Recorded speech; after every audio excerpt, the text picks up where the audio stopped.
നമസ്കാരം, ഇൻസൈഡിലേക്ക് സ്വാഗതം. ഇനി സന്ദീപ് വാര്യരുടെ വീട്ടിലേക്ക് ഒരുപക്ഷെ ഒരു ഇന്നോവ കാർ എത്തിയേക്കാം. ആ ഇന്നോവ കാർ എത്താനുള്ള കൊട്ടേഷൻ കൊടുത്തിരിക്കുന്നത് സുരേന്ദ്രനും ആ വാഹനം ഓടിക്കുന്നത് MP രാജേഷുമായിരിക്കും. സന്ദീപ് വാര്യരുടെ ഇപ്പോഴത്തെ ഭയപ്പാടാണ് നിലവിൽ അദ്ദേഹം തന്നെ തുറന്നു പറഞ്ഞിരിക്കുന്നത്. മറുഭാഗത്ത് സന്ദീപ് കോൺഗ്രസിലേക്ക് പോയതോടെ അതിലുള്ള അങ്കലാപ്പ് പങ്കുവയ്ക്കുന്നു മുഖ്യമന്ത്രി പിണറായി വിജയനും. വാര്യരെ അത്രയധികം മഹത്വവൽക്കരിക്കരുത് എന്നുള്ള താക്കീതാണ് ഇപ്പോൾ ലീഗിനോട് മുഖ്യമന്ത്രി നൽകിയിരിക്കുന്നത്. എന്നാൽ എങ്ങനെയാണ് വാര്യരെ ചാടിക്കാൻ കഴിഞ്ഞത്? ഇക്കാര്യം AICCയുടെ ഉറപ്പിന്മേലാണ് നടത്തിയതെന്നും RSSന്റെയും BJPയുടെയും കണ്ണു വെട്ടിച്ചുകൊണ്ട് CPMന്റെ പരുന്തുകൾ റാഞ്ചാതെ വളരെ ഭംഗിയായി ഈ പ്രവൃത്തി പൂർത്തീകരിച്ചത് എങ്ങനെയെന്നുള്ള കാര്യം കൂടി ഈ അവസരത്തിൽ പുറത്തു വരികയാണ്. BJPയിൽ നിന്നും സന്ദീപ് വാര്യരെ അടർത്തിയെടുക്കാനായി കോൺഗ്രസ് പലതരത്തിലുള്ള തന്ത്രങ്ങൾ നേരത്തെ പയറ്റിയിട്ടുണ്ടായിരുന്നു. അതും അതീവ രഹസ്യമായി തന്നെ. VD സതീശനാണ് അതിനു വേണ്ടിയിട്ടുള്ള എല്ലാവിധ നേതൃത്വവും നൽകിയത്. കൊച്ചിയിലും ബാംഗ്ലൂരുമാണ് ഇതിൻ്റെ പ്രവർത്തന മണ്ഡലവും. അവിടെയായിരുന്നു ചർച്ചകൾ ഏകോപിപ്പിച്ചത്. ഒരു ഈച്ച പോലും അക്കാര്യം അറിഞ്ഞില്ല. തിരഞ്ഞെടുപ്പ് സമയമായതുകൊണ്ട് തന്നെ ഏറ്റവും അധികം ആളുകൾ ഉറ്റുനോക്കിയത് സന്ദീപ് വാര്യരെ തന്നെയായിരുന്നു, പ്രത്യേകിച്ചും BJP നേതൃത്വം. കാരണം സന്ദീപ് ഏറെക്കാലമായി അകൽച്ചയിലായിരുന്നു എന്നുള്ളത് ഏവർക്കും അറിയാവുന്ന പരസ്യമായ രഹസ്യമായിരുന്നു. CPMനും അതുപോലെ തന്നെ കോൺഗ്രസിനും നോട്ടമുണ്ടെന്നുള്ള സൂചന BJPക്ക് വ്യക്തമായി അറിയാമായിരുന്നു. പക്ഷേ CPMനും BJPക്കും യാതൊരു തരത്തിലും സംശയം തോന്നാത്ത രീതിയിലാണ്, രാഷ്ട്രീയ അച്ചടക്കത്തോടെയാണ് വളരെ വേഗത്തിൽ കോൺഗ്രസ് ഈ തീരുമാനത്തിലെത്തിയത്. പാർട്ടിയിലെത്തിയ ശേഷമുള്ള പരിഗണനകളിലൊക്കെ തന്നെ ഉറപ്പ് AICC നേതൃത്വം നൽകിയിട്ടുണ്ട്. അതുകൂടാതെ ഇനി ഒറ്റപ്പാലത്തെ സീറ്റ് അത് മറ്റാർക്കുമല്ല സന്ദീപ് വാര്യർക്ക് തന്നെ ആയിരിക്കും എന്ന സൂചനയും ഒരു ഉറപ്പും നൽകിയതായിട്ടാണ് അറിയാൻ കഴിഞ്ഞിരിക്കുന്നത്. തിരഞ്ഞെടുപ്പിന് ശേഷമുള്ള പാർട്ടി പുനഃസംഘടനയായിരിക്കും സന്ദീപിന് അർഹമായ സ്ഥാനം കൊടുക്കുന്നത്. അതിനിടയിൽ തന്നെ ആയിരിക്കും നിയമസഭാ സീറ്റിനെക്കുറിച്ചുള്ള വാഗ്ദാനവും നൽകാനൊരുങ്ങുന്നത്. എന്നാൽ ഇപ്പോൾ കോൺഗ്രസ് പാളയത്തിലെത്തിയ സന്ദീപ് വാര്യർ ഒരുപോലെ തന്നെ CPMനെയും BJPയെയും കടന്നാക്രമിക്കുകയാണ്. തന്നെ കൊല്ലാൻ ഒരുപക്ഷെ BJPയും CPMും ചേർന്നുകൊണ്ട് ഒരു ഇന്നോവ അയച്ചേക്കുമെന്നാണ് സന്ദീപ് വാര്യർ പറയുന്നത്. CPM BJP സംയുക്ത ഇന്നോവ തന്നെ കൊല്ലാൻ എത്തുമോ എന്നുള്ള ഭയമാണ് തനിക്കുള്ളതെന്നും സന്ദീപ് വാര്യർ പറയുന്നു. പണക്കാട്ടെത്തി സന്ദർശനം നടത്തിയ ശേഷമാണ് മാധ്യമങ്ങളോട് കാര്യം പറഞ്ഞത്. ഈ സംയുക്ത ഇന്നോവ ഓടിക്കുന്നത് മന്ത്രി MP രാജേഷ് ആണെങ്കിൽ കൊട്ടേഷനായി വരുന്നത് BJP സംസ്ഥാന അധ്യക്ഷൻ K സുരേന്ദ്രനായിരിക്കും. ഈ രണ്ട് കൂട്ടരുമാണ് കേരളത്തിലെ രാഷ്ട്രീയം മുഴുവൻ നടത്തിക്കൊണ്ടിരിക്കുന്നത്. പാലക്കാട്ടെ തിരഞ്ഞെടുപ്പും അതുപോലെ തന്നെയാണ് നടക്കുന്നത്. കേരളത്തിലെ ജനങ്ങൾ ഇതൊക്കെ തന്നെ കാണുന്നുണ്ട്. തന്നെ എന്തൊക്കെ ആക്ഷേപിച്ചാലും അത് CPMലേക്കും BJPയിലേക്കും എത്തുമെന്നാണ് സന്ദീപ് വാര്യർ പറയുന്നത്. തിരഞ്ഞെടുപ്പിന് മുൻപാണ് ഞാൻ വന്നതെങ്കിൽ ഇതിലും കൂടുതൽ അവസരങ്ങൾ ഒരുപക്ഷെ തനിക്ക് കിട്ടുമായിരുന്നു.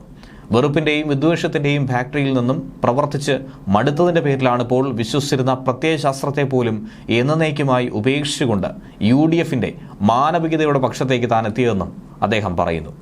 നിങ്ങൾ പഴയതു തന്നെ പറഞ്ഞിരിക്കുകയാണെങ്കിൽ അശോക് ചവാനെക്കുറിച്ച് നരേന്ദ്രമോദിയും അമിത്ഷായും ഒക്കെ പറഞ്ഞത് നിങ്ങൾ ഒന്നുകൂടി ടെലികാസ്റ്റ് ചെയ്ത് കാണണമെന്നാണ് സന്ദീപ് വാര്യർ പറയുന്നത്. ഇനി അങ്ങോട്ട് BJPക്കെതിരായിട്ട് ഒരു രാഷ്ട്രീയ ആരോപണവുമായി അല്ലെങ്കിൽ വ്യക്തിപരമായി ആരെങ്കിലും ആക്ഷേപിക്കാൻ ഞാൻ ഉദ്ദേശിക്കുന്നില്ല. BJP നന്നാക്കാൻ ഒരു ചൂരിലെടുത്ത് മാരാർജി ഭവന് ചുറ്റും നടക്കാനും ഞാൻ എന്തായിരുന്നാലും ഉദ്ദേശിക്കുന്നില്ല. ഞാൻ തല്ലിയാലും അവർ നന്നാകാൻ പോകുന്നില്ല എന്നാണ് സന്ദീപ് വാര്യർ പറയുന്നത്. അതുകൊണ്ട് അവരെ അവരുടെ വഴിക്ക് വിടുന്നു, ഞാൻ എൻ്റെ വഴിക്ക് കോൺഗ്രസിൻ്റെ രാഷ്ട്രീയം ഉയർത്തിപ്പിടിച്ച് മുന്നോട്ട് പോകുന്നുവെന്നാണ് സന്ദീപ് വാര്യർ പറയുന്നത്. എന്നാൽ എങ്ങനെ സന്ദീപിനെ ഇങ്ങോട്ടേക്ക് എത്തിച്ചു, അതിന് VD സതീശൻ എന്തൊക്കെ നീക്കം നടത്തി എന്നുള്ളതാണ് ഏവരും ഉറ്റുനോക്കിക്കൊണ്ടിരിക്കുന്നത്. മുതിർന്ന നേതാക്കളെ തന്നെയാണ് സന്ദീപിനോട് സംസാരിക്കാനായി ചുമതലപ്പെടുത്തിയത്. പാലക്കാട്ടെ മുതിർന്ന നേതാവ് P ഹരിഗോവിന്ദനെയാണ് ആദ്യം നിയോഗിച്ചത്. പാലക്കാട്ടെ മറ്റ് നേതാക്കളെ മാറ്റി നിർത്തി. ആരും തന്നെ അറിയാതെ ഒരു സർജിക്കൽ സ്ട്രൈക്ക്. DCC അധ്യക്ഷനെ പോലും ഇക്കാര്യം അറിയിച്ചില്ല. ഏറ്റവും അവസാനം മാത്രം അറിയിച്ചാൽ മതി എന്ന് നിർദ്ദേശം നൽകി. പിന്നീട് ബെന്നി ബെഹനാൻ അടക്കം ഈ ചർച്ച നടത്തി ഏകോപിപ്പിച്ചു. രണ്ടാം ഘട്ടത്തിൽ AICC ഇടപെട്ടു. കേരളത്തിന്റെ ചുമതലയുള്ള AICC സെക്രട്ടറി PV മോഹൻ സംസ്ഥാനത്തിന് പുറത്ത് വെച്ചാണ്, ബാംഗ്ലൂർ വെച്ചാണ് സന്ദീപുമായി ചർച്ച നടത്തിയതായി സൂചന കിട്ടുന്നത്. ഒപ്പം തന്നെ കേരളത്തിന്റെ ചുമതലയുള്ള ജനറൽ സെക്രട്ടറി ദീപാദാസ് മുൻഷിയും വേറൊരു നേതാവും സന്ദീപുമായി സംസാരിച്ചുവെന്നാണ് മനസ്സിലാക്കാൻ കഴിഞ്ഞത്.